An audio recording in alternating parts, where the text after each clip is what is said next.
मंडळी, बहुतेकदा आपण महाराष्ट्राबाहेर फिरायला जायचं म्हटलं की तिथल्या सगळ्या गोष्टींची इत्थंभूत माहिती घेतो आणि मगच जातो. आणि त्यात जर राहायचं असेल, तिथे मुक्काम करायचं असेल कुटुंबाबरोबर, तर आपल्याला एक चांगलं ठिकाण मुक्कामाचं गरजेचं असतं. हे सर्वांना लागू पडतं. जेव्हा मध्य प्रदेशमधल्या कान्हाचं जंगल पाहायची वेळ आली ना, तेव्हा आम्ही राहिलो ते ठिकाण म्हणजे भिल्स कबिला रिसॉर्ट अँड स्पा. आज हे रिसॉर्ट, तिथला आजूबाजूचा बफर झोनमधला परिसर, नदीपात्रातला धबधब्याजवळचा नाश्ता मी तुम्हाला या व्हिडिओतून दाखवणार आहे. या भिल्स कबिलाने आमचा कान्हा जंगलाचा हा स्टे स्पॉन्सर केला होता.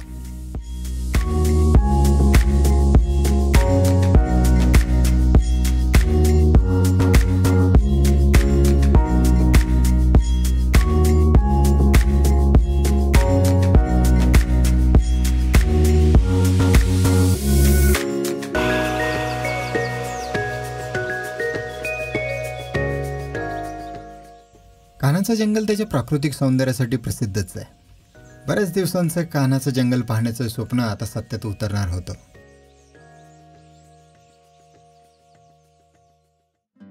8 नोव्हेंबरची ती संध्याकाळ होती.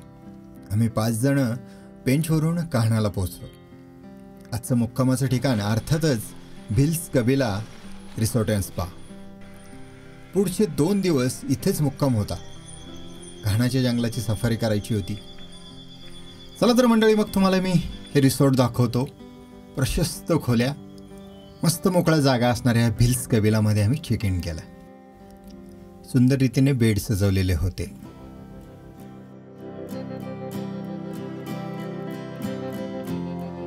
नमस्कार मंडळी, आपण आहोत आता भिल्स कबिला या सुंदर अशा रिसॉर्टमध्ये, जे आहे कान्हा नॅशनल पार्कच्या अतिशय जवळ. आता संध्याकाळी जेवणाची वेळ आहे. मस्त असं रिसॉर्ट आहे, सगळ्या फॅसिलिटीज आहेत. इकडे विला आहे ज्याला स्विमिंग पूल आहेत. आम्ही राहतोय त्या रूमही सुंदर आहेत आणि छान अशी जेवणाची व्यवस्था आहे. आता आपण जेवण करायला आलोय. चला आपण मस्त जेवण करू.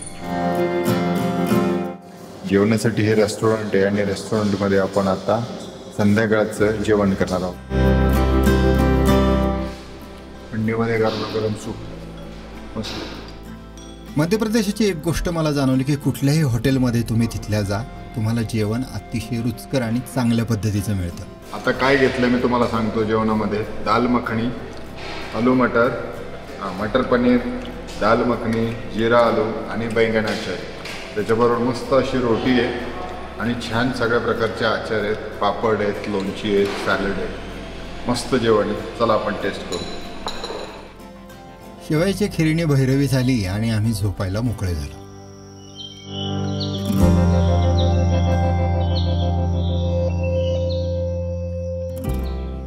राम राम मंडळी, आपण पहिला सकाळचा चहा घेतोय आता आणि मग आपल्याला सफारी करायची, कान्हाची पहिली सफारी. सो सगळे आता रेडी आहेत आणि चहा घ्यायला हॉटेलच्या रिसेप्शनला आलोय आम्ही. गाडी येऊन थांबली 5ला. 5:30 वाजता आपल्याला डॉट निघायचे. या हॉटेलमध्ये राहून आम्ही 2 सफारी केल्या, एक सकाळी पहाटेची आणि एक दुपारची. नक्की कान्हाचं जंगल कसं आहे, तिथे कसं जायचं, कशी बुकिंग करायची, काय काय पाहायला मिळतं आणि किती सुंदर जंगल आहे, या सगळ्यांची माहिती देणारा एक सविस्तर एपिसोड मी यानंतर तुमच्यासाठी घेऊन येणार आहे. तो नक्की पहा. मंडळी, आमच्या सफारीमध्ये असे असंख्य नजारे आम्हाला दिसले.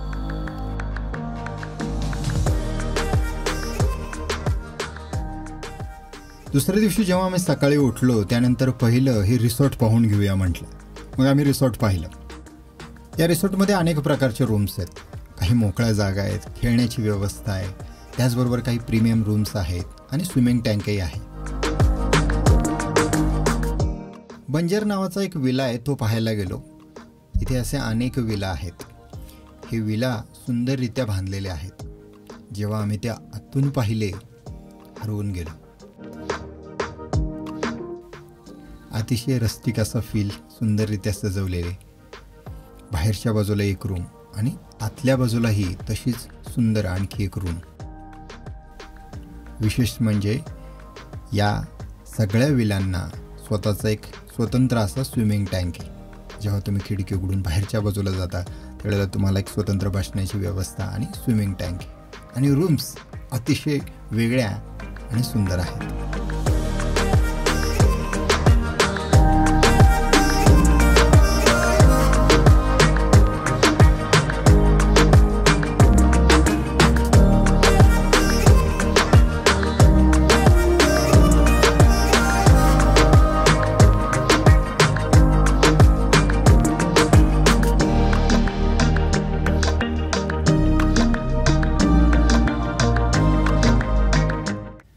चला मंडळी, आता मस्त वेळ झाली होती नाश्त्याची.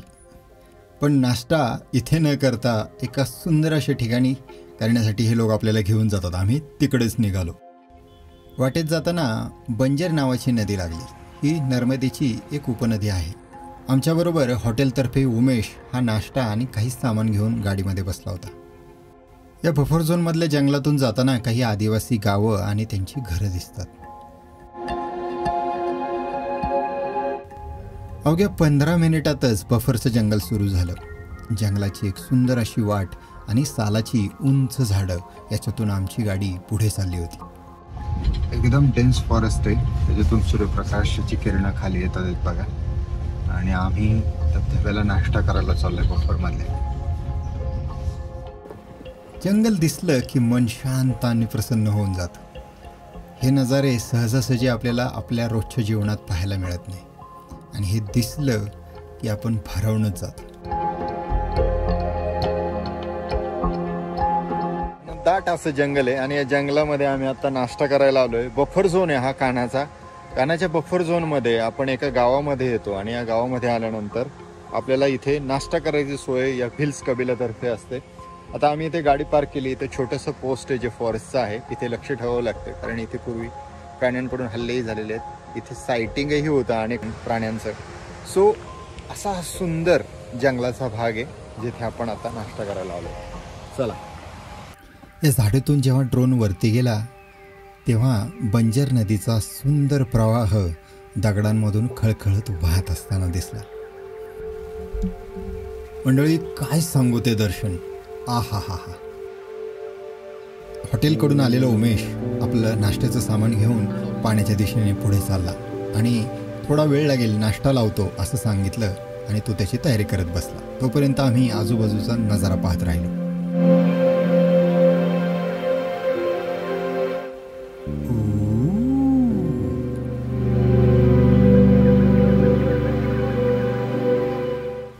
ही बंजर नदी पुढे कानाच्या जंगलातूनही वाहते. हे जंगलातलं खळाळतं पाणी, त्याचा मधुर नाद आणि पक्ष्यांची किलबिल अखंड कानावर पडत होती.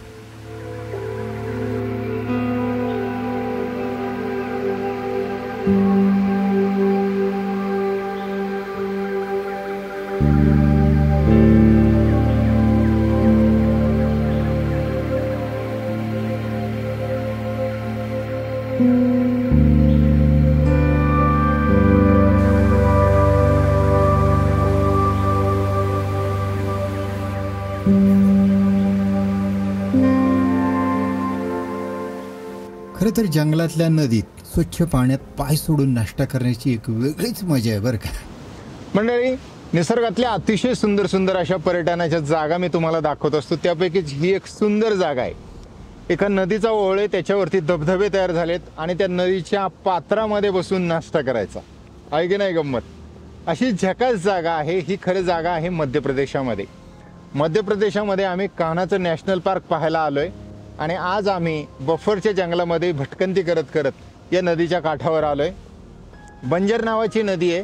तिचा खरं तर 2 नद्यांचा 2 ओळांचा संगम आहे इथे आणि या संगमाभोवती छान असं वातावरण तयार झालेले मोठमोठे दगड आहेत, धबधबे आहेत आणि तिच्या पात्रामध्ये थंड पाण्यामध्ये पाय सोडून नाश्ता करायचा. अशी सकाळची गोल्डन सूर्यप्रकाशातली वेळ आहे. अतिशय मस्त वातावरण आहे, आल्हाददायक वातावरण आहे कारण आजूबाजूला बफर जंगल आहे. सो जंगलातून येण्याचं फील तर इतका असम आहे की सांगताच येत नाही शब्दामध्ये. खूप सुंदर झाडं, खूप सुंदर जंगल, त्याच्यामधली ही नदी. उमेशने पोहे, सँडविच अशा पद्धतीचा नाश्ता आणि काही कोल्ड्रिंक आणली होती. ही खात खात आम्ही त्या सोनेरी उन्हामध्ये पाण्यामध्ये पाय सोडून नदीमध्ये मस्त एन्जॉय करत होतो.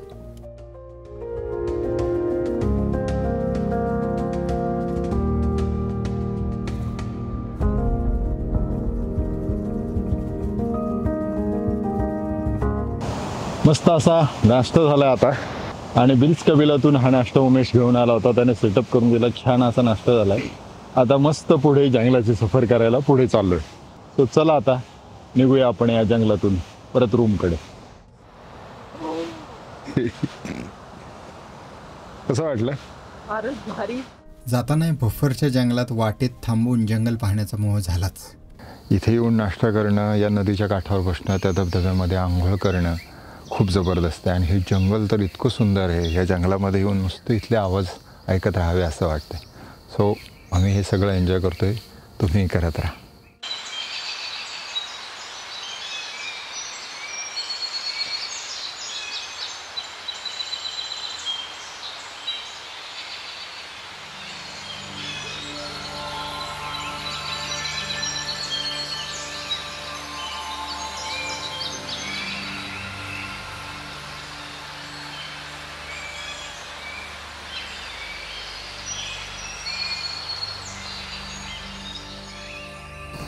म्हणजे हीच मध्य प्रदेशातल्या जंगलांची खासियत आहे. ही सालाची ती झाडं आहेत, आकाशाला गवसणी घालायला चाललेली अशी उंच उंच सालाची झाडं आपल्याला इथे दिसतात. ही या कान्हाच्या जंगलाची किंवा मध्य प्रदेशच्या जंगलांची वैशिष्ट्ये आहेत.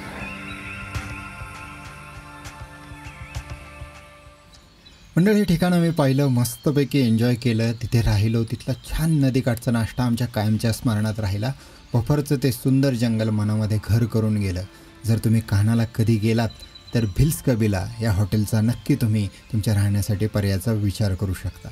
चला मंडळी, पुन्हा भेटूया पुढच्या भागामध्ये. तोपर्यंत अशाच निसर्गातल्या सुंदर सुंदर जागा पाहण्यासाठी सोमनाथ नागवडे या चॅनलला सबस्क्राईब करायला विसरू नका. पाहत राहा आपला चॅनल सोमनाथ नागवडे. निसर्ग पहा, फिरत राहा, शिकत राहा. आयुष्य सुंदर आहे, मौज मजेत जगत राहा.